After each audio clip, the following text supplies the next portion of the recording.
Hey vlog, we're here with my first horror vlog of the year.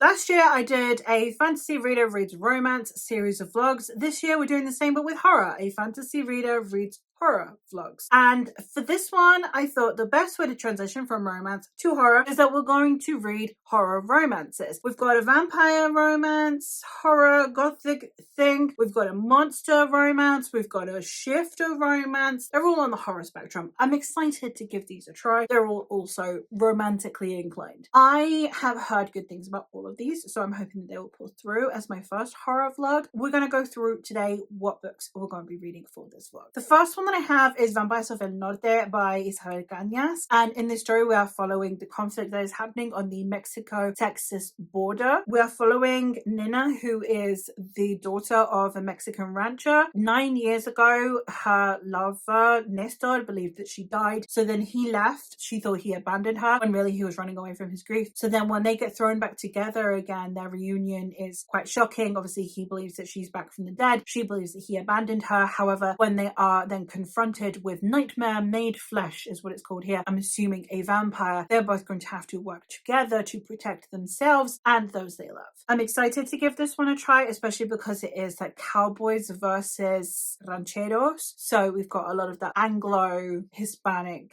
conflict going on. I'm really hoping that they throw in like some Spanish sounding vibes in there. I love it when books are in Spanglish. It's one of my favorite things. It just caters to my brain so nicely, and I'm very excited to give this one a try. The next one that I have is Such Sharp Teeth by Rachel Harrison. This is the story of a young woman who has had to return to her hometown that she never thought she'd return to help her pregnant sister, and then she runs into her ex in a bar, then drives off, hits an animal, gets attacked by that animal, and the next morning wakes up with some problems. I'm assuming as a werewolf. Shifter romance, I believe that it's like dark but also comedic, and it's supposed to have like a little bit of body horror going on but also a bit of levity. I'm thinking that it's going to be tonally similar maybe to Butcher and Blackbird, where you've got like levity and fun despite the fact that the topics are going to be quite dark and grim with maybe a bit of body horror. I'm hoping that's going to be the case. I'm looking forward to trying this one out. I've heard really good things and I hope it's a load of fun. And the last one that we have on here is Someone You Can Build a Nest In by John Wiswell. This is one I'm going to be buddy reading with my friend Rachel, who I will leave linked down below. And this one is a monster horror and it's also body horror. We're following a monster named Shashashin,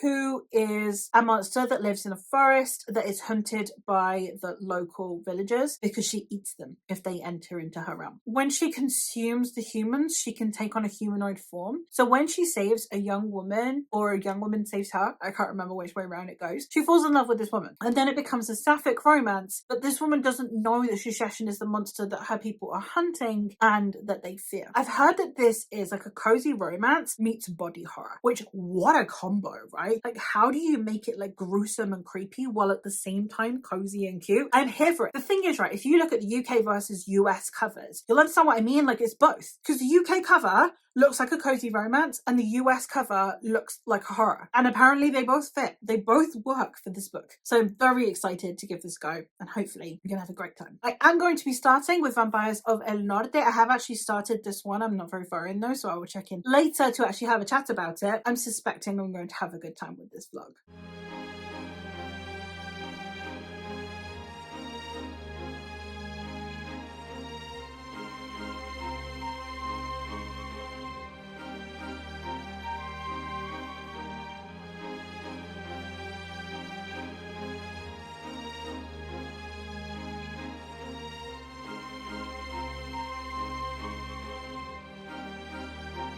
Hey vlog, I'm checking in because I am now halfway through Vampires of el Norte, so I thought I'd check in. I am having a good time with this one. I'm really loving the vibe between Nina and Nestor. I am struggling with the nickname Nina on the basis that Nina in Spanish means baby girl. I know that the author is, I'm fairly certain, bilingual, but definitely at least if not of South American heritage, and therefore will have plenty of relatives who are bilingual.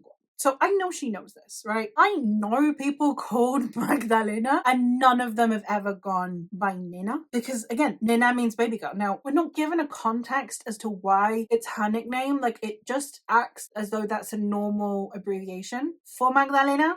which it's not. And that's the only thing that's bothering me, because I keep reading Baby Girl, you know? And like when Nestor, her, like the love interest, calls her Nina, it would be cute. But when her uncle calls her Nina, it's a bit weird. To me personally. And again, it might just be a cultural difference. It might just be a thing that is normal over there. But to me, it's weird. It's kind of like when people have a daddy kink and people call their romantic partner daddy. Yeah, it's the same, but in reverse, where her uncle or her dad are calling her Nina and it's Baby Girl. You know, it's a bit weird for me personally. Because the only people that have ever called me Nina are guys I was like romantically linked with. If not, like when they're a little girl, you would call them Nina. If she's like 6. But calling someone in their like late teens, early 20s, you're calling her Nina and you're her uncle is weird. It's fucking weird, man. I don't know. But that's my only critique. I am really liking the world building it's set in the real world. I'm really liking the depictions of the historical context that we have here, where we're having the border conflicts between Texas and Mexico during this time period, and the way that you've got the vaqueros, you've got your cowboys, and then the rancheros, like the ranchers, and the way that the two cultures actually also have similarities, because obviously they have kind of come up through a similar area. It's just that now this part is affiliated with the Anglicans and this part is affiliated with the Hispanic culture, and now we have this border conflict that's happening, all on the backdrop of, so far we've got the brewings of something sinister. Nestor being so in love with Magdalena is so cute. Like the way that this guy has made his entire personality being in love with this girl is amazing, and I am here for it and I love him. So here's the main reason that I'm reading this book. I'm not gonna lie, I'm just madly in love with this man. The way that the romance is working is definitely the biggest appeal to me, but I am liking the atmosphere that's been set, especially with this historical backdrop, making this gothic vibe out of a completely non-gothic situation historically. Like we would never normally associate anywhere but London with the gothic aesthetic, at least to the extent to which we kind of know it today. It's mostly like urbanized Victorian London, right? Like we don't even normally deal a huge amount with gothic in the countryside post Bronte, right? Like you got the Brontes in the gothic countryside, and then after that it's just urbanized Victorian London. So having it not only outside of the UK, but on top of that we've got it over in a completely different cultural backdrop, and we've still got the way the conflicts are working, the way that colorism and classism are working in a really fascinating way as well. So yeah, a fascinating look into history while we're dealing with typical gothic themes but through a different lens, and I think Isabel Cañas is doing a fantastic job of joining the two, the same way as you've got like with some of Silvia Moreno Garcia's ones, where she talks about stuff that you normally only see in European culture and she takes it across the ocean and deals with it in South America. Isabel Cañas seems to be doing something very similar, and I'm here for it. So I'm glad that I'm reading it, I'm glad that I'm enjoying it, and hopefully when I get to the end I can swoon and fall in love with Nestor even more.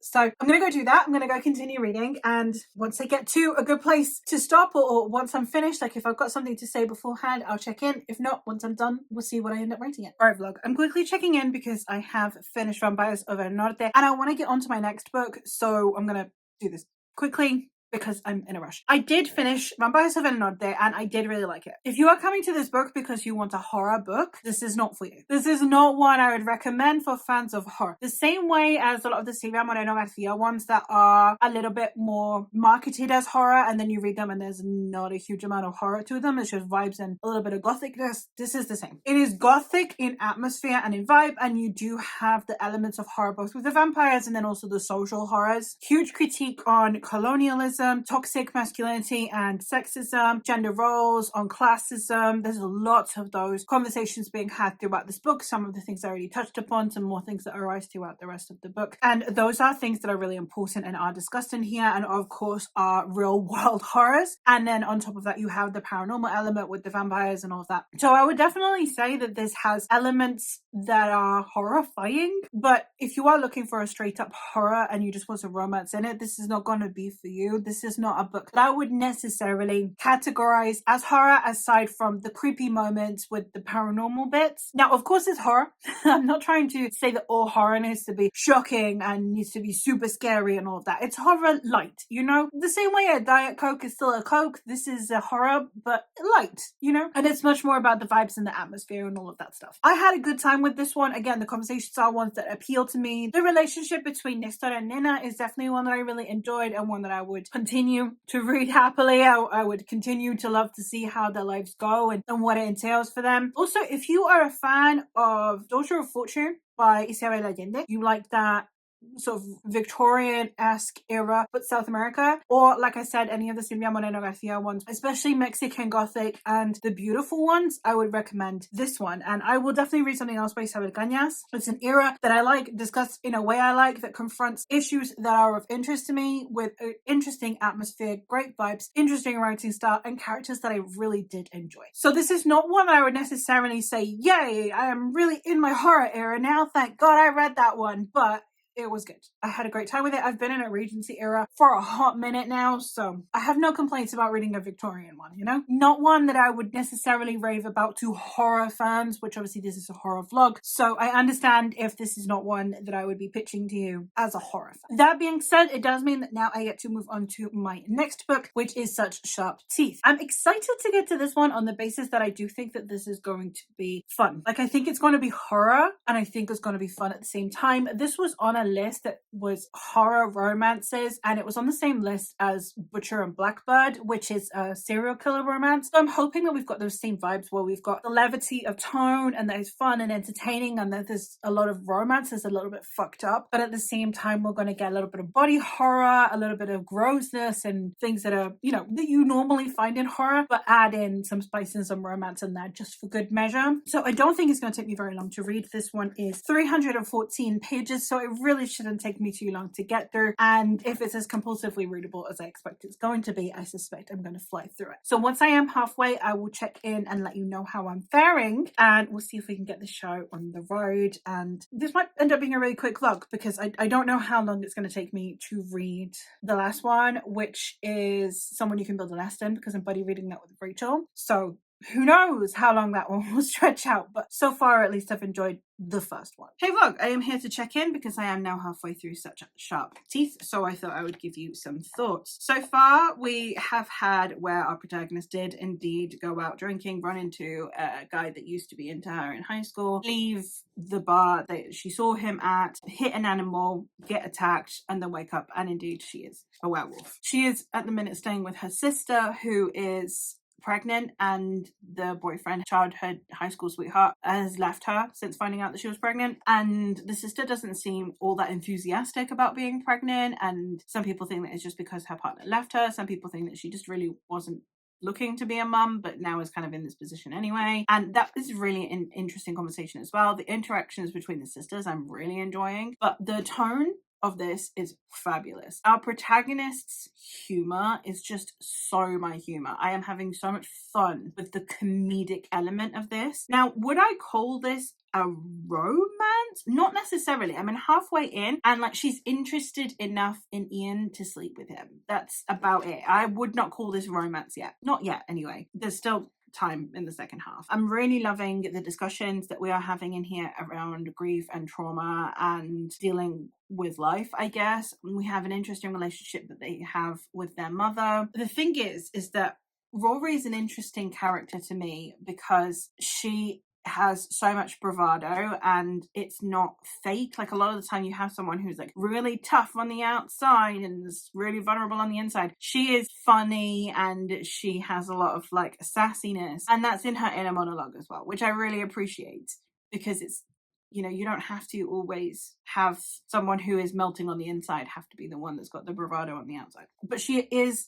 dealing with trauma from her childhood, and that is talked about in here. I would seriously suggest looking at content warnings for this one, not only in the typical horror sense of, you know, there's body horror and gore and all of that, but in the sense of the childhood trauma. I seriously suggest that you check it out. But yeah, I am really liking the way this is going. I'm really liking the tone. I'm having so much fun with it, and I am really excited to continue. The interpersonal relationships are probably my favorite thing. Also, the way that the mindsets of people, the way they're all trying to get her to like come back to this small town and settle down instead of living her happy Manhattan life. They can't understand why she's happy there, why she's happy being single and having fun and enjoying her job. They can't fathom it, and they think that she should be happier in this small town married to a guy that she knew in high school. So I'm excited to read the second half, and I hope it's going to be as much fun as the first half has been. I'm not the hugest fan of doing updates when it's like dark. But here we are. I have in fact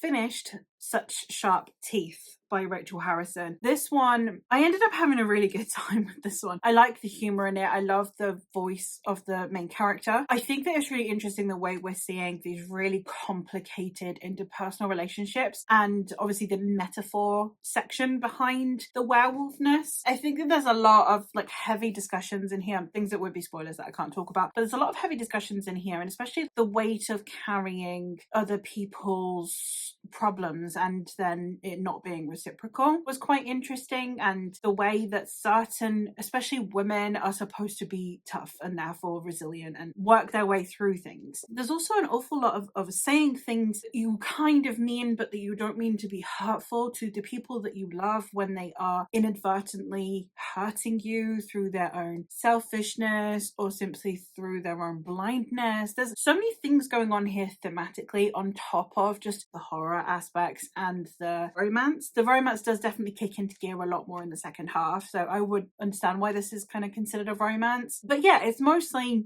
a horror contemporary with some romance in it. I think that it was really well written and really compulsively readable when it's dealing with these heavier topics as well. So yeah, for the most part, I had a really good time, and it is one that I would definitely recommend. It's not one that I would again say is necessarily like for the horror fans, like the only horror element is the werewolf element. It does read more like horror werewolf than it does romance werewolf, so it is less paranormal and more horror in that sense, but the only element of horror is the werewolf part. So I don't think that this would necessarily be one that I would recommend for like the hardcore horror fans that are wanting predominantly horror in here. It's mostly a contemporary with elements of both romance and horror in there. But yeah, it was one I had a good time with. It is one that I would recommend. It is one that was really fun as well. Again, the writing style and the humor and the way it was told was a lot of fun, and I would recommend it for that. So yeah, that does mean that now I'm going to move on to Someone You Can Build a Nest In. This one might take me a little bit longer because I am going to be reading it with Rachel. I am going to be in Scotland for a week, so I am really hoping that I can get a bit of this read while I'm away so that I can have this vlog up on time. If I can't, I can't. It's one of those things, but I'm looking forward to get into this one because again, that balance between cozy and horror sounds fabulous. All right, vlog, I am now halfway through Someone You Can Build a Nest In, so I thought I would check in. It has been a while since I checked in on this vlog because all of this vlog happened before I went on holiday, and then when I was on holiday I managed to read half of Someone You Can Build a Nest In, mostly today because I had an all-nighter, so I've been doing a shit ton of reading in the last 24 hours to keep me alive. I'm halfway. I'm liking this one. I'm not loving it, which I expected I would. I genuinely thought this is going to be such an easy 5-star read. I'm going to love it. Now I'm having a good time. At the minute it's sitting at being a 4-star read, but it just, you know, when you expect something's going to be 5 stars, that even then a 4-star feels a bit disappointing. That's where we're at. But if I look at it objectively, it's like, no, this is definitely a 4-star read. I just really wanted it to be a 5. In this story, we are following Shisheshan, who's a monster. She is kind of being hunted by these people who claim that she's cursed them, and she doesn't remember cursing anyone, but she does like eating people. So she kind of scares off some people that have come to attack her, manages to kill the kind of leader of them, and now his family are hunting her. When she ends up fleeing and falling into a river, she gets saved by a woman who doesn't know that she's a monster, and she happens to be the sister of the guy that she's just murdered. So we're seeing a romance between the two. I love the setting. The setting's really good. I like the descriptions of, like, I like the way that we're contrasting the cute with the body horror. I think the balance is done meticulously well. It's perfect. My main issues with it are, one, it is a bit insta-love. And don't get me wrong, I think that it's handled in a way that it makes sense because of who Shisheshan the monster is and the way that she functions, and also why a human would be amenable to insta-love. So it's not that it's not established, I just don't vibe with insta-love. Even if it's well set up insta-love, it just doesn't work for me. It's too quick. It's too soon. I'm not vibing. And then some of the obstacles feel a bit annoying. And for me also, anytime that you have a romance where someone is failing to reveal their identity for a prolonged period of time, it is something that does frustrate me. This frustrates me in any genre. I think the only exception I've ever found is Casanova, the movie with Heath Ledger. It's the only instance I can think of where someone's not revealing their identity and I don't want to throttle them. And like the whole idea is you're supposed to be annoyed at him, while in this, it's a bit like, oh, Shisheshin can't really reveal her identity. It's like, no, but then your entire romance is based on very rocky foundations, you know? So I'm having issues with it, but I am liking it. So at the minute, I'm a bit torn. I'll let you know when I finish what I end up feeling about it. But at the minute, I'm liking it, but the faults are also quite glaring to me, but they're balanced out enough by the incredible writing style. I cannot believe this is a debut. Impeccable writing, and also the messages, and of course the sapphic nature of it. There are so many lines in there that are very much like, you know, an I'm the monster kind of vibe, and the way we look at humanity through this monster's lens is fascinating, and I think that's all handled really, really well. So no complaints there. It's just the insta love is a bit much for me, and then the kind of the how long we're taking for things, for identities to be revealed to people who supposedly love each other is also complicated. So not bad. I wish it was a 5-star read. So I'll go finish that up. We'll see how I fare, and then we'll finish up the vlog. I really wanted to look less disheveled for this final update, but I don't have it in me to put makeup on. I'm dying inside. I'm still kind of recovering from doing an all-nighter. I'm not as young as I used to be, because we started to get up this morning to like get kids ready for school. So I'm still in recovery mode, but I have finished Someone You Can Build a Nest In. I have given it 4 stars as expected. I did really enjoy the book, and once I got over the, okay, this isn't going to be 5 stars vibe, I kind of just rolled with it. There were some reveals in there that I saw coming. I think that it was an interesting conversation. I can't talk about it obviously because it's the second half and it's spoilers. The way that it played with the and I'm the monster kind of vibe, especially when you factor in like other monsters and stuff. I don't know. If you've read the book, I think you know what I mean. So that was interesting and I enjoyed that. Again, the writing style throughout this whole book is brilliant. It does such a good job of being both cozy and horror. Like, it does both, and I don't know how, but it does both, because the horror does feel very gory, but you're getting it with this kind of like almost innocence that you have with our main character, who is this monster who has these instincts that are very much like, I want to kill and eat things, but there's an innocence to it because she wants to eat things, but that's because that's what she eats, and that's how she forms her body, and all of those things that I just think were really interestingly handled, because not all violence in nature actually is horrifying to the animal or the creature or the person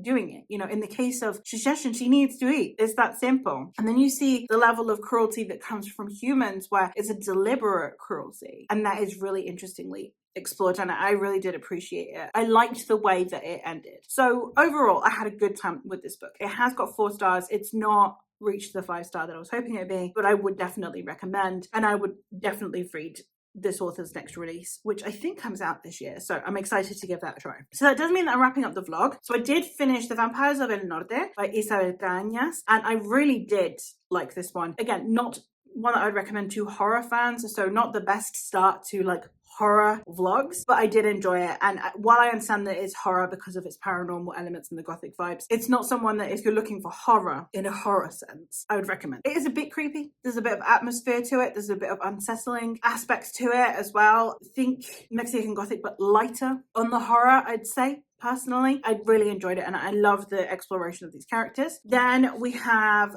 Such Sharp Teeth by Rachel Harrison. This one reads like a contemporary with certain elements of horror to it. Even the horror isn't very horror in here. It is more, it's not paranormal in the paranormal romance sense. It is more grim than that. It is a bit more being overcome by this monster, but it is basically a contemporary fiction with a slice of romance and a slice of horror in that pie, but it's mostly contemporary fiction. I enjoyed it. I would definitely read something else by this author. I have heard that her other stuff is more horror adjacent, so I would definitely read those. And then, of course, we're back to the one I've just finished, which is Someone You Can Build a Nest In, and yeah, 4 stars. I enjoyed. So it's a 4-star vlog. Not a bad start to the vlogs of horror. And this is the one I was a little bit skeptical on, because mashed up genres can sometimes be really cool, or sometimes they can just feel like you're not getting enough of either. I didn't feel that I wasn't getting enough of the genres these books were intending to be. Vampires of El Norte felt very much like gothic romance. And then you have Such Sharp Teeth, which once I reframed my mindset, I wasn't expecting this to have a load of romance in it, and I wasn't expecting this to have a load of horror in it, and it's basically contemporary fiction with a sprinkling of other things, I always find. This is probably the one that for this vlog I would least recommend. If you're looking for horror or if you're looking for romance, this has the least of both, in my opinion. While Vampires del Norte doesn't have horror, it does have the gothic atmosphere vibes and it does have some creepy bits. This one just has a little bit of body horror going on with the werewolfiness. So this is probably the one that I would say least fulfills what I wanted from the vlog, but I had such a good time with it that it's not one that I would necessarily dismiss. And then obviously with Someone You Can Build a Nest In, I've said it does a fantastic job of doing cozy and horror. I'm not much of a cozy fan. Cozy romances don't work for me, but the blend of the two is immaculate, and I would recommend if you are a fan of cozy and if you're a fan of horror. You do need to be a fan of both. I think for me personally, I think if you're not a fan of cozy, this might feel a bit too cozy. And if you're not a fan of horror, this does go into the horror. It does go into the body horror. So do bear that in mind. But if you like both, if you are a fan of both of those things, you can't go wrong with this one. It captures the vibes of both, the essence of both, really well. But that's it for the vlog. The next in this series of vlogs, the next horror vlog that I have is going to be gothic horror, and that is going to be coming in April. So I am really excited for that one because gothic horror has historically been my favorite. Obviously the idea of this is I'm going to be branching out, but I thought I would start with a comfort zone and then work from there. So I'm looking forward to this one. I'm hoping that I will love the books in that one. Decent first start, nothing particularly changing my mind about horror or introducing a new element of horror that I've not read before, that I've not enjoyed, but I am excited to experiment more and to continue on with this series. So hopefully the next one really does bring in the really horrifying horror elements. Let's go. If you would like to see me reading and experimenting more with horror, that is the plan for this year. So if you're not subscribed, it would be a thing that I would recommend if you would like to see how I fare with other types of horror. If you're new to horror and you're wanting some recommendations, or you're wanting to dip your toes in and don't know where to, because I'm dividing these up by subgenre, that might be helpful to you. I don't know. That is it from me for today. I'm going to stop rambling now. So thank you ever so much for watching, and I will hopefully catch you in another one soon. Bye.